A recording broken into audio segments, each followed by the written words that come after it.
네, 오늘 본문은 우리가 잘 알고 있는 본문입니다. 이 본문을 해석해 왔을 때 이 아들의 관점에서 해석해 보면 보통 우리 자신에 빗대어서 해석해 왔습니다. 우리가 이 탕자였다.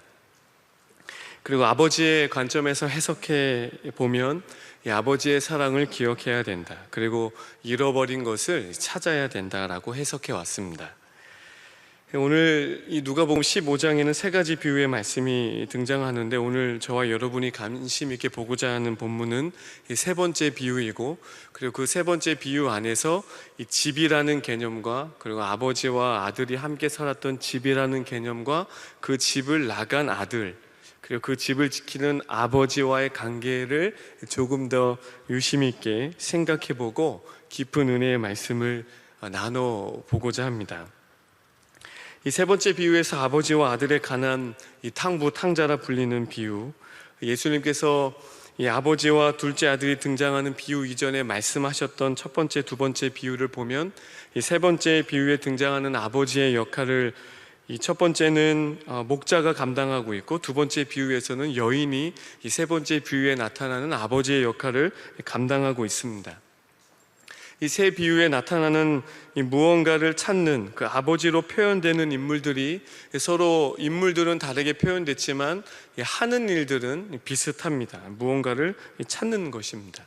잃어버린 것을 찾는 것은 이 세 비유 가운데 공통된 특징입니다. 그런데 이 첫 번째 비유와 두 번째 비유, 그리고 세 번째 비유 사이에서 다른 모습이 등장하고 있습니다. 첫 번째 비유에서의 목자와 두 번째 비유에서의 여인이 잃어버린 것을 찾는 태도에 있어서, 그리고 세 번째 비유에서 나타나는 이 아버지가 잃은 것을 찾는 태도에 있어서 이 찾는 이의 모습이 확연하게 분명하게 나누어져서 보여지고 있습니다. 이 아버지로 비유되는 세 번째 비유에서는 첫 번째, 두 번째 아버지로 비유되었던 이 목자와 여인에게는 전혀 보이지 않는, 이 세 번째 비유에서 아버지에게만 독특하게 나타나는 이 뜻밖의 태도를 이 아버지가 갖고 있습니다. 그것은 무엇이냐면, 잃어버린 것을 찾는 것에 있어서 이 목적과 방향성은 같은데 그 잃어버린 것을 찾는 주체자의 행동에 있어서 이 상반된 모습을 갖고 있다라는 것입니다. 목자와 여인이 자기에게서 잃어버린 것, 이렇게 떨어져 나간 것을 찾을 때에는 이 사람들에게 일반적으로 나타나는 이 몸의 특징을 갖고 있습니다. 잃어버리면 찾는 것이죠. 내 안에서 중요하게 여기던 것이 어느 날 갑자기 잃어버린 바 되었다. 그러면 보통적으로 일반적으로 사람은 잃어버린 것을 찾게 돼 있습니다. 아이를 잃어버리면 찾아다니는 게 당연하고, 핸드폰을 잃어버리면 그 핸드폰을 찾기 위해서 동분서주하면서 찾아다니는 것이 사람의 일반적인 모습입니다. 그러나 세 번째 등장하는 아버지의 모습을 유심히 보면, 아버지는 일반적인 그 잃어버린 것을 찾는 이 사람에게 나타나는 일반적인 모습을 이 아버지는 갖고 있지 않습니다. 아버지는 잃어버렸는데 찾지 않습니다. 잃어버린 것을 찾고자 하는 적극적이고 능동적인 모습을 아버지에게는 발견할 수가 없습니다. 이 목자와 여인에게 있어서는 잃어버린 것을 찾기 위해서 이리저리 바쁘게 혹은 힘을 쏟아서 그 잃어버린 것을 찾고자 하는 이 능동성이 이 목자와 여인에게 보여졌는데, 세 번째 아버지의 비유에서는 잃어버린 것을 찾을 때 아버지는 능동적이지 않고 수동적으로 계신다라는 것입니다. 15장 4절을 읽어드리면, 너희 중에 어떤 사람이 양 100마리가 있는데 그 중에 하나를 잃으면 99마리를 들여 두고 그 잃은 것을 찾아내기까지 찾아다니지 아니하겠느냐. 목자는 의지를 가졌습니다. 그러니까 잃어버린 것을 찾기 위해서 의지를 갖고 그 의지를 능동적인 행동 양식으로 보여줬습니다. 8절에서 이 여인은 10드라크마 중에 하나를 잃어버렸는데 등불을 켜고 집을 쓸면서 찾아다녔습니다. 그러니까 발을 움직이고 손을 움직이는 그런 능동성이 이 첫 번째 비유와 두 번째 비유에서는 동일하게 나타나고 있습니다. 그러나 이 집요해 보이는 이 첫 번째, 두 번째 비유에서 나타나고 있는 이 잃어버린 것을 찾고자 하는 이 집요한 그 의지의 모습이 이 세 번째 비유의 아버지에게는 나타나지 않습니다. 아들을 잃어버린 아버지에게서는 이 목자와 여인이 가지고 있는 이 손과 발의 역동성이나 능동적인 모습은 전혀 보이지 않는다라는 것이죠. 그렇다면 아버지의 세 번째 비유에서 나타난 잃어버린 것을 찾기 위해 아버지가 보여주는 이 모습은 어떤 것인가요? 아버지는 그냥 있습니다. 그냥 있습니다.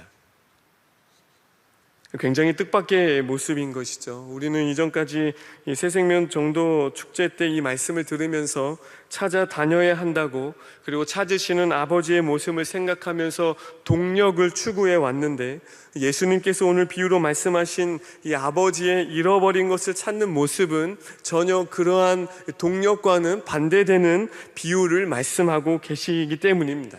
왜 아버지의 모습이 뜻밖일까요? 아버지는 전혀 움직이지 않고 있기 때문입니다. 예수님의 비유에 보면 아들이 이러이러했다, 아들은 이러이러한 마음을 가졌다, 아들에 대한 서술은 굉장히 많은 부분을 할애했는데 아버지에 대한 액션에 대해서는 할애하지 않았습니다. 그냥 나눠줬다. 그게 끝입니다. 아버지는 수동적이에요.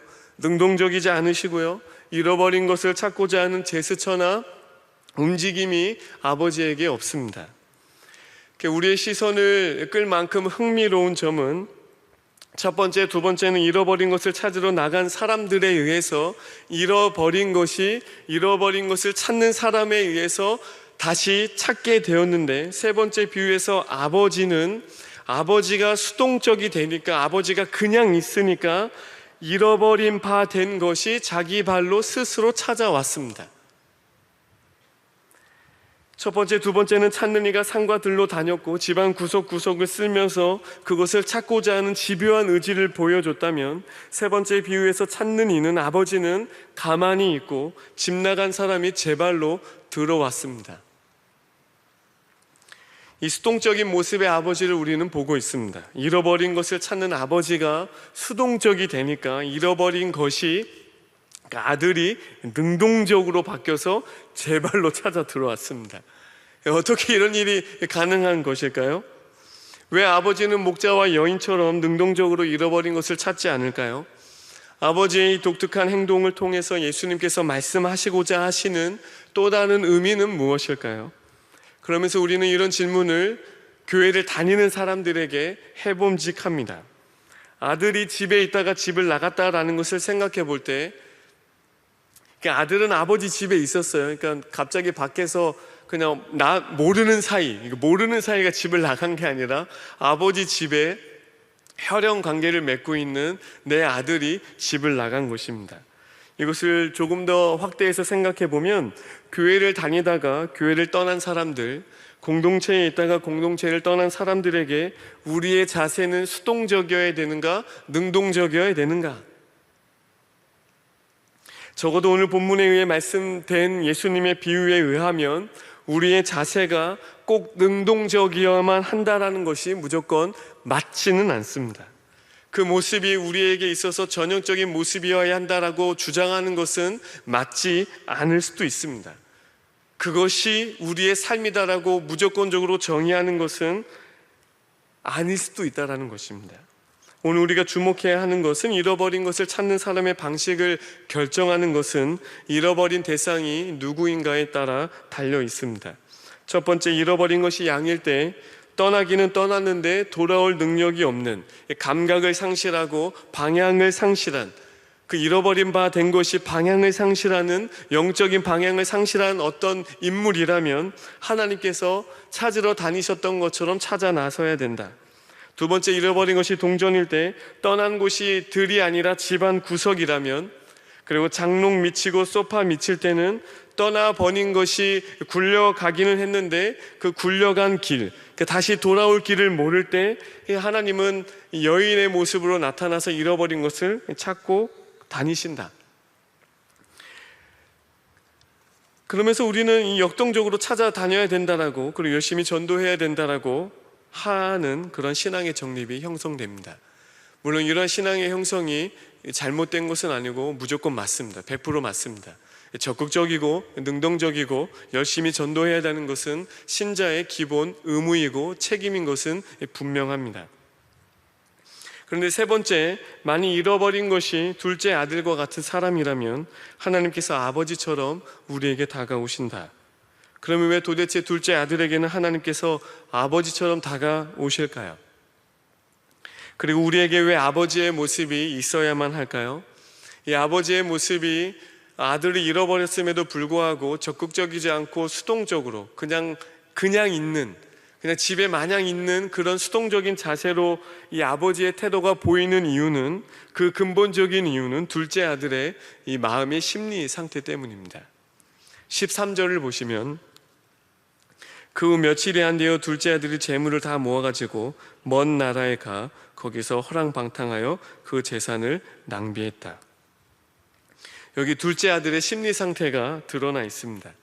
둘째 아들의 심리 상태를 보여주는 단어가 먼 나라입니다. 먼 나라.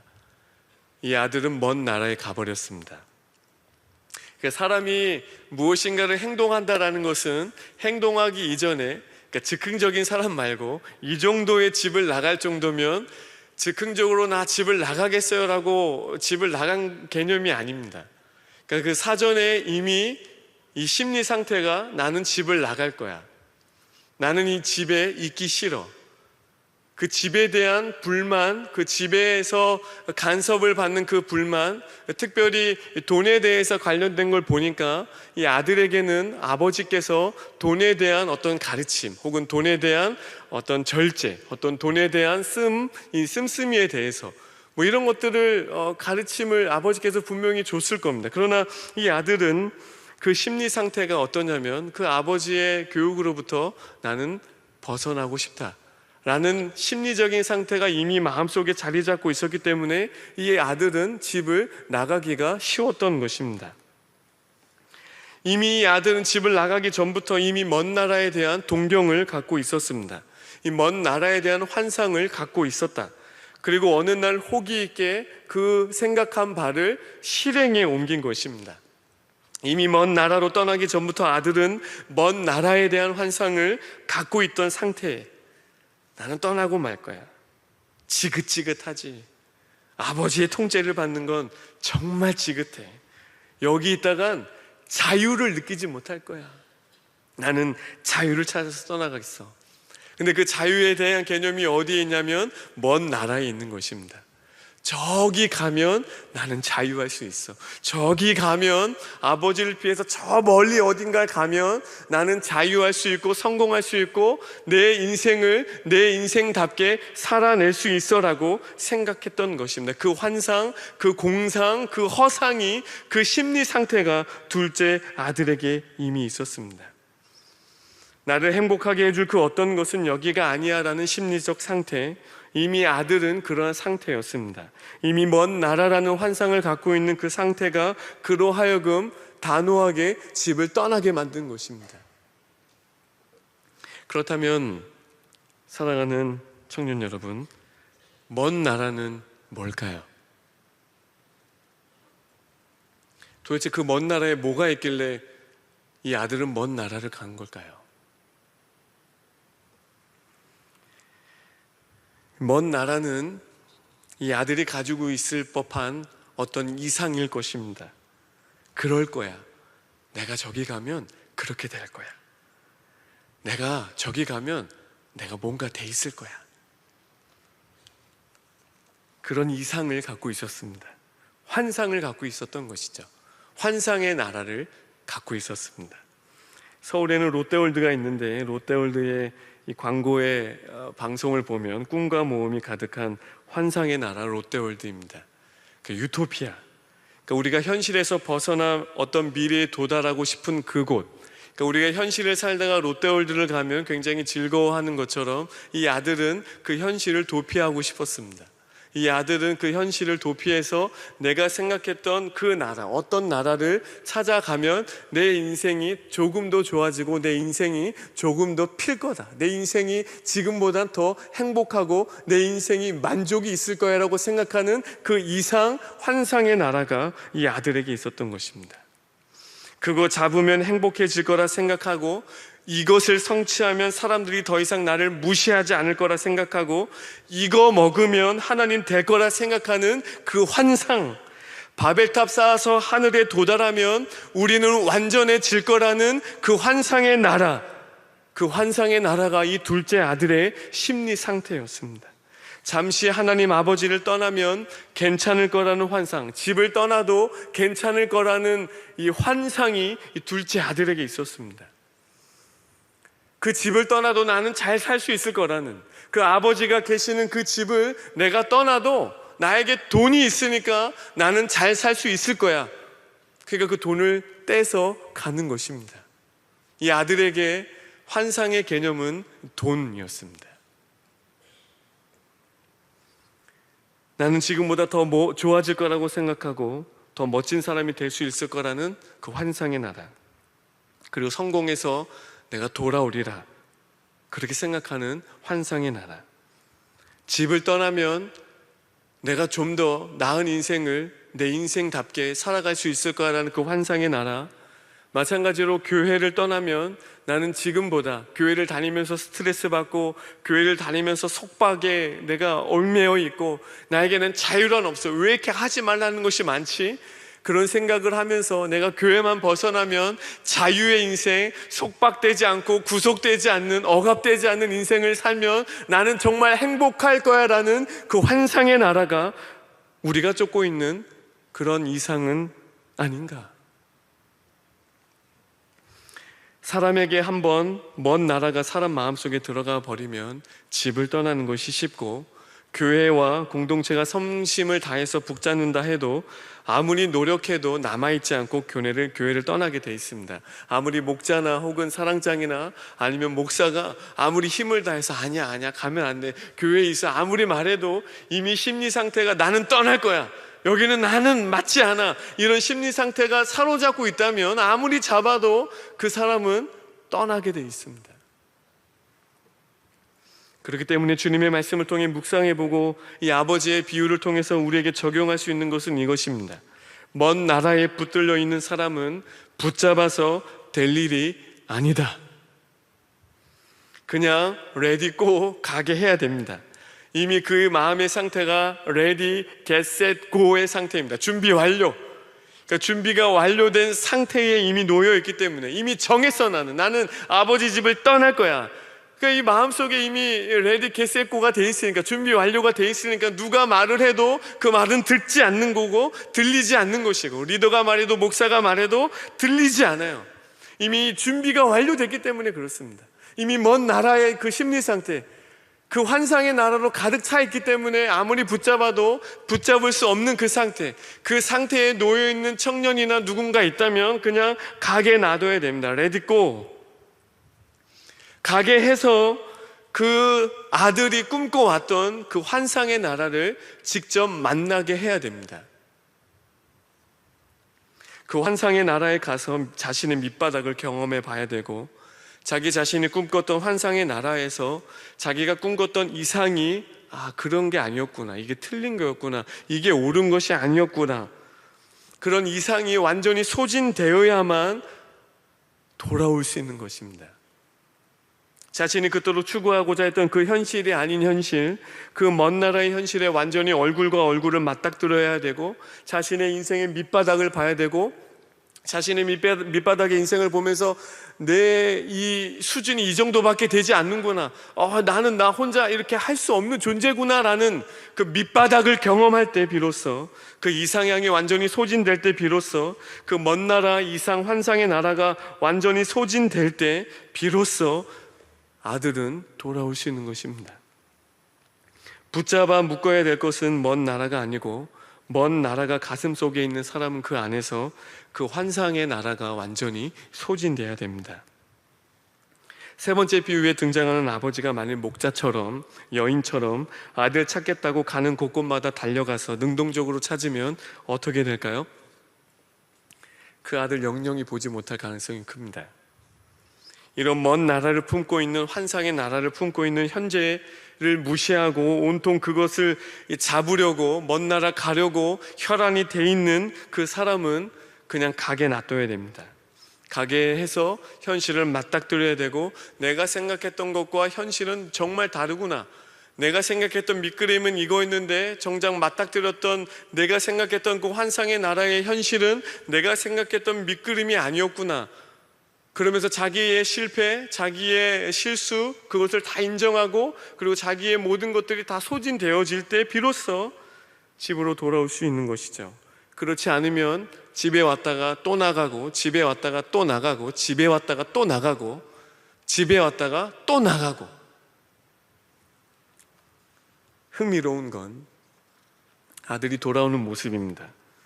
아버지의 수동적인 모습 때문에 아들이 오히려 능동적으로 돌아오는 일이 발생해 버렸습니다. 굉장히 신기한 것이죠. 아들이 먼 나라에서 아버지에게로 돌아오는 일들이 우리가 살고 있는 이 시대에도 일어나고 있습니다. 교회를 떠난 사람이 어느 누구도 그 사람에게 야, 교회를 다시 나와야지 라고 말하지 않았는데 어느 순간 그 사람이 교회에 나와 있어요. 어느 누구도 간섭하지 않았는데 어느 날 갑자기 자기 자신이 스스로 교회를 다시 나가야 되겠다라고 생각하면서 교회를 오는 사람들이 있는 걸 보면 오늘의 말씀이 그저 그런 예수님의 의미 없는 말씀은 아닌 것 같습니다.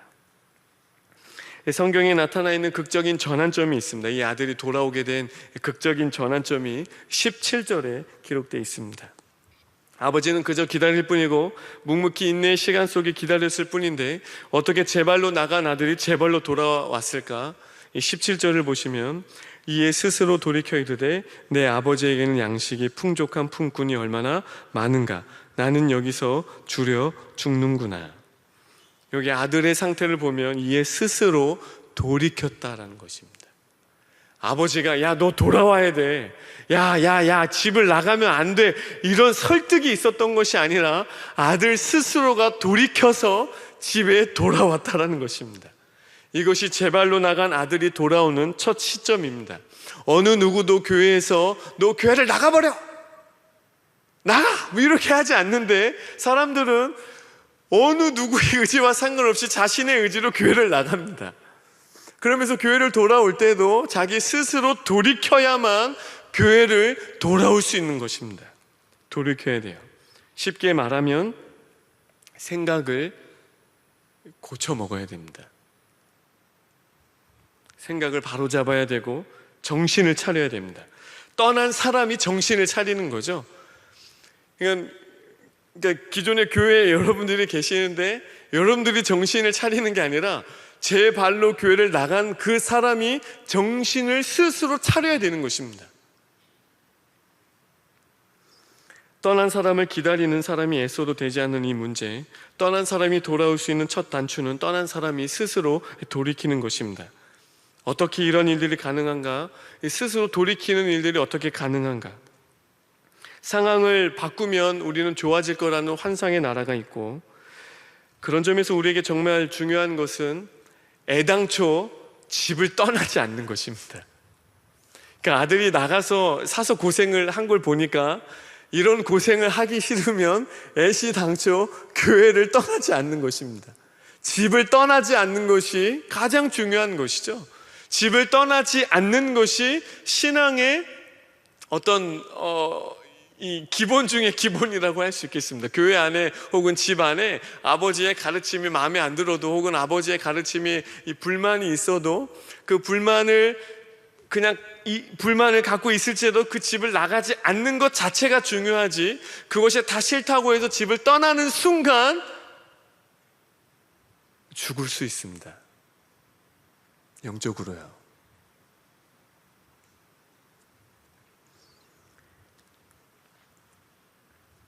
아버지 때문에 떠난 아들에게 찾아온 것은 먼 나라가 가져다주는 행복이 아니었습니다.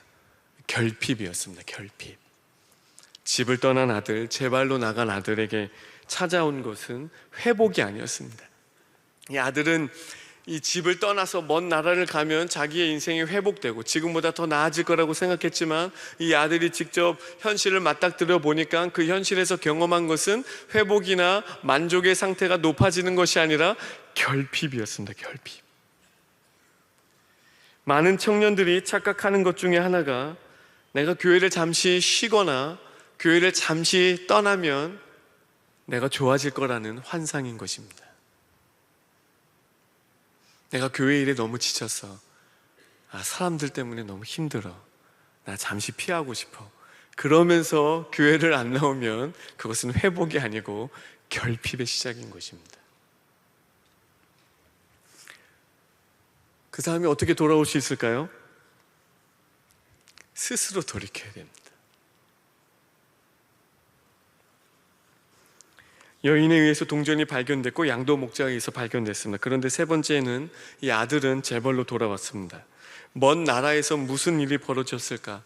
무엇이 아들로 하여금 돌이키게 만들었을까? 이 17절에 이에 스스로 돌이켜 이르되 라는 이 헬라어의 의미는 에이세르 코마이 아우토라는 말인데, 이 아우토이즈라는 이 헬라어의 원 의미는 자기 자신에게 돌아온다, 자기 자신에게 돌아온다라는 뜻을 갖고 있습니다. 그러니까 스스로 돌이켰다.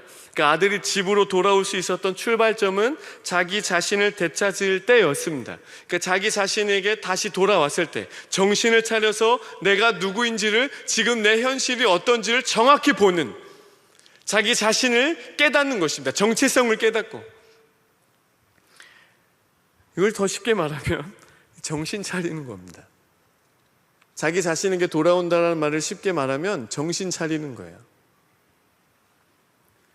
아들이 갖고 있었던 심리 상태에 먼 나라에 대한 환상의 나라로 가면 왠지 즐거울 것 같고 좋을 것 같지만, 여러분 경주월드 한번 가보세요.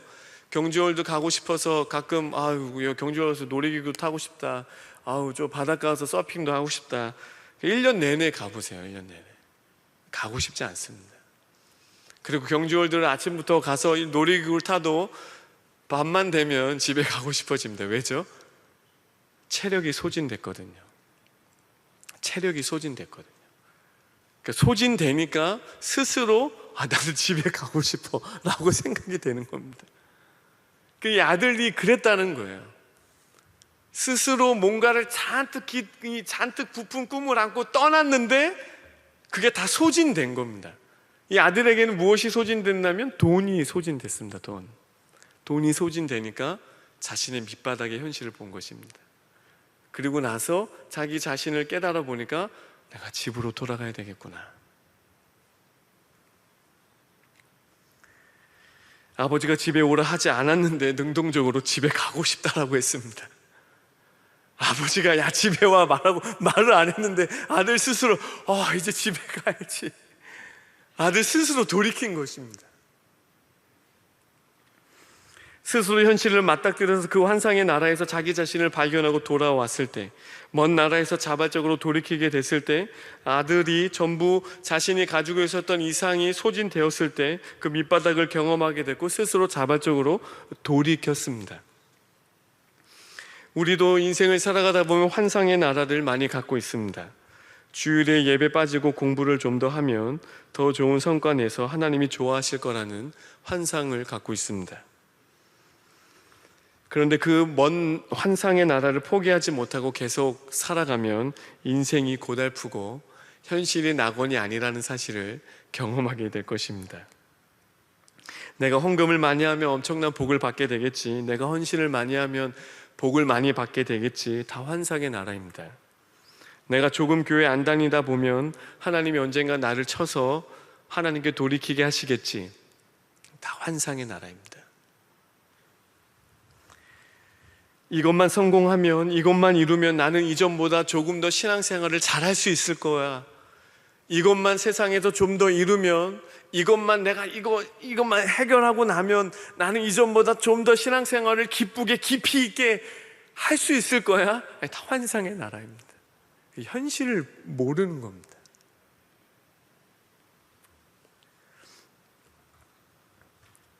우리가 하나님의 말씀대로 살아가면, 혹은 예배를 드리거나 우리가 기도를 하고 어떤 자리에 많이 참석하면 우리가 이전보다 조금 더 나은 인생이 될 거야 라고 생각하는데 모두 다 착각입니다.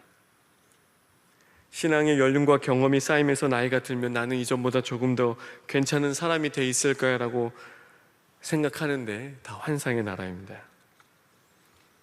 박윤선 목사님이라는 분이 계셨는데 지금은 돌아가셨지만, 그분이 합신 이 신대원 교수 은퇴를 하시고 정년 퇴임하셨을 때 이 퇴임사로 하신 말씀이 이것이었습니다. 여러분, 저는 70 먹은 죄인일 뿐입니다. 저는 하나님의 은혜가 지금도 필요한 사람입니다. 저는 절대로 의인이 되지 못했습니다. 그러나 하나님의 은혜로 70년 동안 죄인 된 내가 의인이 되었습니다 라고 말했습니다. 내가 무엇을 하면 더 나은 사람이 될 수 있을까라는 환상에서 벗어나서 은혜로 이미 나는 충분한 사람이라는 이 자기 자신에게 돌아오는 재발견이 너무나 필요한 것이죠. 어쩌면 우리는 온통 환상의 나라에 살고 있을지도, 우리 주변, 이 사회, 이 민족은, 열방은 온통 환상의 나라로 가득한지도 모르겠습니다. 환상은 사실 존재하지 않을 가능성이 큰 허상일 가능성이 큽니다. 환상은 먼 나라는 그 현실을 맞닥뜨리면 나에게는 공허함밖에 찾아오지 않습니다. 연예인들 중에 자꾸 이렇게 성형을 하시는 분들이 계시는데 수십 번씩 왜 하는 것이죠? 그분들을 폄훼하는 말이 아니고요, 환상의 나라가 있는 것입니다. 내가 더 손을 대면 더 예뻐질 거야 라는 환상을 갖고 있는 것이기 때문입니다. 그러나 그 끝은 어떻죠? 생각과는 다릅니다. 비로소 현실을 발견하게 되는 것이죠.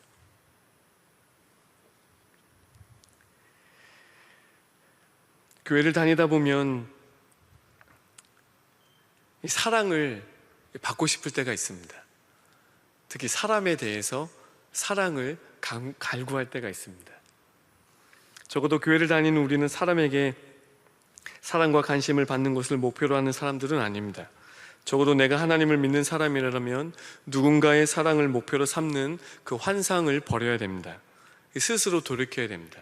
내가 교회를 다니는 이유는 하나님의 사랑 때문에 이미 만족하고 충분하기 때문에 교회를 나오는 것이 기쁜 것이지, 내가 교회 나와서 누군가의 사랑을 받을 때, 그리고 혹은 목사의 어떤 관심을 받을 때, 혹은 목사의 사랑을 받을 때 그것이 나로 하여금 만족의 깊이가 높아지는 것은 위험한 환상인 것입니다. 그러니까 싸우는 것이고, 그러니까 서운해하는 것이고, 그러니까 목사님에 대해서 섭섭해하는 것이고요, 목자에 대해서 서운해하는 것입니다. 그런 환상의 나라로 설정해 놓고 교회를 다니다 보면 어느 순간 상처투성이가 돼 있습니다. 아프죠?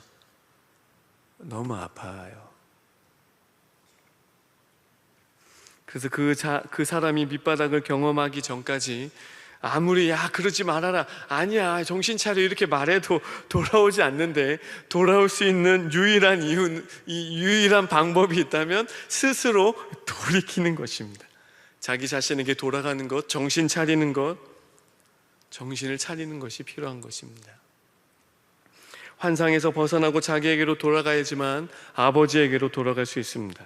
아들의 자발성은 정신 차려서 자기 자신을 봤을 때 자발적으로 내가 아버지 집에 돌아가고 싶어 라고 생기게 된 것입니다. 먼 나라에 있었던 현재까지, 그리고 아버지 집에 있을 때부터 먼 나라를 품고 있으니까 이 아들은 이미 온통 환상으로 가득한 사람, 현실이 아니고 이렇게 하면 이루어져 있을 나의 미래의 모습, 모든 사람이 자기를 바라봤을 때 부러움의 시선으로 나를 바라볼 그 어떤 환상을 가지고 있는, 그래서 이렇게 하면 되고 이것을 좀 더 앞당겨서 내가 교회를 혹은 신앙을 잠시 제쳐두고 이거를 빨리 앞당겨서 성취하면 어느 순간 사람들은 나를 바라보면서 그 환상이 우리에게 있는 것입니다. 아들이 자발적으로 되돌아가야 했던 것, 궁극적으로 돌아가야 할 나는 무엇이 있는가? 먼 나라가 만들어 놓은 내가 아니라 아버지 집에 있을 때 아버지에게 받았던 사랑이, 아버지와의 관계가 나를 만들어 준다라는 그 사실을 발견하는 것이 중요합니다.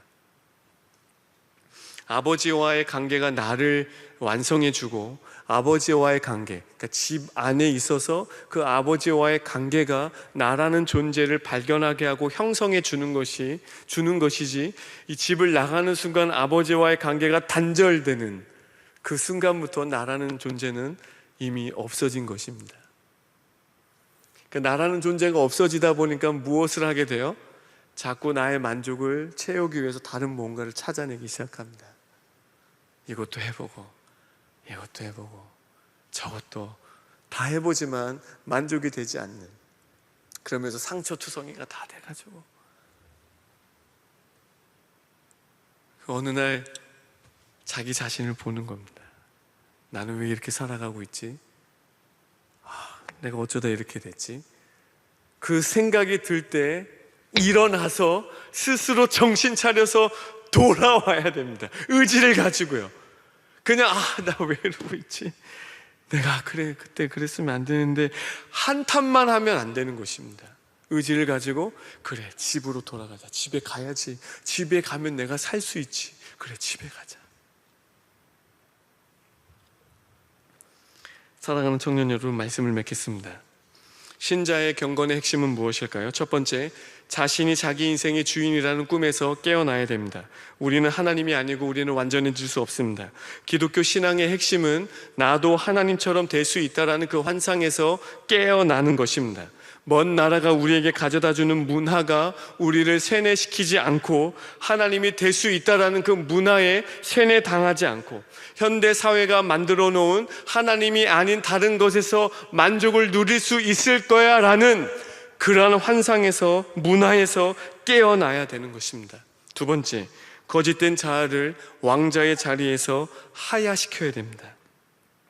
내 인생의 주권과 선택은 나에게 있다라고 생각하는 그 거짓된 자아를 왕자의 자리에서 내려오게 하고, 그 하나님이 내 인생의 주인이 되었을 때 그때야 비로소 참된 행복을 내가 누릴 수 있다라는, 내 인생의 주인이 나라는 존재를 끌어내려야 되는 그것이 신앙의 경건의 핵심인 것입니다. 보물이 하나님 안에 있는데 하나님 밖에 보물이 있다라는 생각하는 그 환상의 나라를 버려야 되는 것입니다.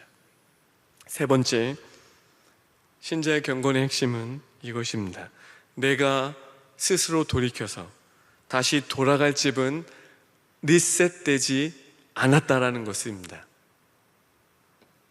아들이 정신을 차렸을 때 아들은 리셋됐습니다. 그러니까 자기가 가지고 있던 모든 환상이 다 이제 이게 물거품이었구나, 이게 아니었구나, 초기화를 누른 겁니다. 그러니까 이제 아버지 집에 돌아갈 마음이 생기는 것이죠. 이제 나는 이건 아니었어, 리셋했습니다. 그래서 아버지 집에 돌아가는 것입니다. 자기 자신이 꿈꿨던 환상의 나라는 리셋됐고 초기화됐습니다. 자신의 삶도 리셋됐습니다. 그러나 그 아들이 돌아갈 아버지의 집은 리셋된 것이 아닙니다. 아버지의 집은 변하지 않아요. 아버지의 집은 그대로예요. 나는 리셋이 되었지만 아버지 집은 리셋되지 않았습니다. 집으로 돌아간다는 것은 각오해야 돼요. 어떤 각오죠? 집에 들어가면 집에 규율이 있고 규범이 있고 집 안에 가훈을 지켜야 되는 것입니다. 나는 리셋됐지만 집은 초기화되지 않거든요. 집은 그대로예요. 지켜야 될 것이 있고 아버지의 가르침을 받아야 될 것이 있고 아버지의 훈육이나 혹은 아버지의 교훈을 받아야 되는 엄격한 가훈이 있는 것입니다.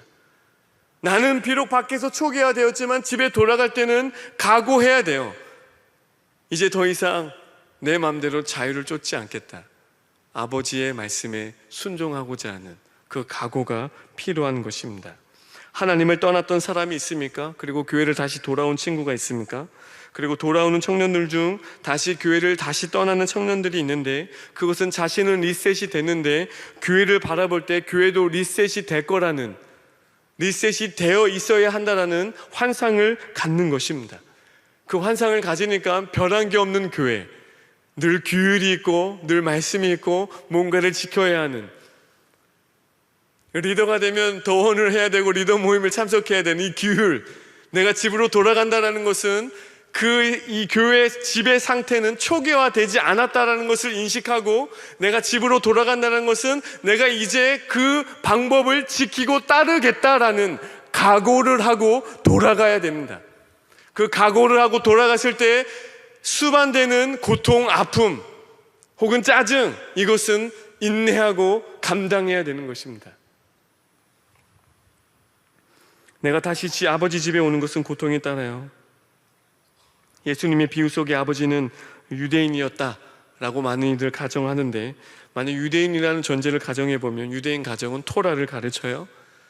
아들은 토라의 엄격한 규율에 따라서 집에 있어야 되는 것입니다.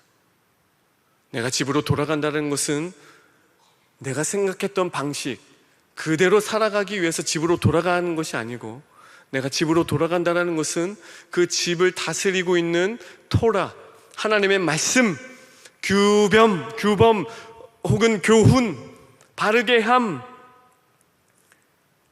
그렇게 살아가겠다.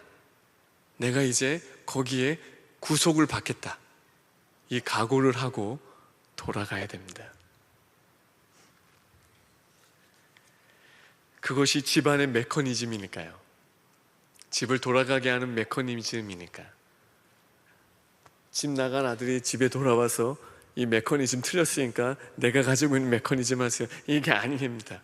원래 집이 가지고 있었던 집이 돌아가게 하는 메커니즘, 말씀과 기도라는 메커니즘에 순종하며 살아가야 될 각오를 해야 되는 것입니다. 아들은. 그리고 그걸 결심했고요, 아들은 마침내 돌아갔습니다. 결단했어요. 그러므로 아버지의 사랑이 변하지 않았던 것처럼 공동체의 일원으로서 교회를 다니는 우리 모두 하나님의 말씀을 따라 내가 살아가는 법을 배워야 되고, 여러분 서로가, 우리 공동체 모두가 서로 살아내는 법을 배워야 됩니다. 나 혼자 독단적으로 살아가는 것이 집이 아닙니다. 서로 살아내는 법을 배우는 곳이 집입니다. 교회란 무엇일까요? 나 혼자 살아가는 것이 아니라 우리 모두가 살아내는 법을 함께 훈련하며 살아가는 것이, 무엇을 기준으로 삼고요? 주의 말씀을 기준으로 삼고 서로 살아내는 법을 훈련하는 것입니다. 그러면서 오늘 말씀을 듣는 저와 여러분에게 마지막으로 주신 하나님의 영적인 교훈이 있습니다. 교회를 다니다가 잘 나오지 않는 사람에게 우리가 해줄 수 있는 것은 내 아버지 집이 얼마나 좋은지를 간증하는 것입니다. 스스로 돌이킨 아들이 내 아버지 집이 얼마나 좋은지를 깨닫게 된 것처럼, 우리는 교회를 다시 나오라고만 말할 것이 아니라 내 아버지 집이 정말 좋구나, 내 아버지 집이 최고야, 내 아버지 집에는 거할 곳이 참 많아, 내 아버지 집이 너무 좋은 곳이야 라고 말을 해줘야 되고, 또 다른 하나는 그렇게 말했으니까 진짜 그렇게 사는 것입니다. 내 아버지 집은 정말 좋아 라고 말했는데 정작 삶 자체가 못해 먹겠어 이러면 힘들어, 이러면 이제 천국의 삶이 아니니까 집에 돌아와도 다른 게 없어요. 그렇게 우리는 부름받은 것이 아니고, 내 아버지 집이 정말 좋다 그러면 실제적으로 이 땅에서 천국의 삶을 누리며 사는 것을 보여줘야 되는 것입니다. 그러므로 아들이 집을 나가지 않게 하는 가장 좋은 방법 중에 하나는, 우리가 이곳이 천국임을, 그리고 천국과 같은 삶을 누리고 있음을 몸으로, 눈으로, 행동으로 보여주는 것입니다. 그리고 우리가 알고 있듯이 이 아들에게 가장 좋은 것은 집이었는데, 그 집에 아버지가 있을 때 그 집이 진짜 좋은 것이었죠. 마찬가지로 내 아버지 집이 좋은 것은 우리 하나님이 계시기 때문입니다. 그렇기 때문에 우리 아버지 품에 있는 우리는 부러울 것이 없습니다. 부러울 것이 없어라. 내 아버지 집에 내 아버지가 계시니 이 세상에 부러울 것이 없구나.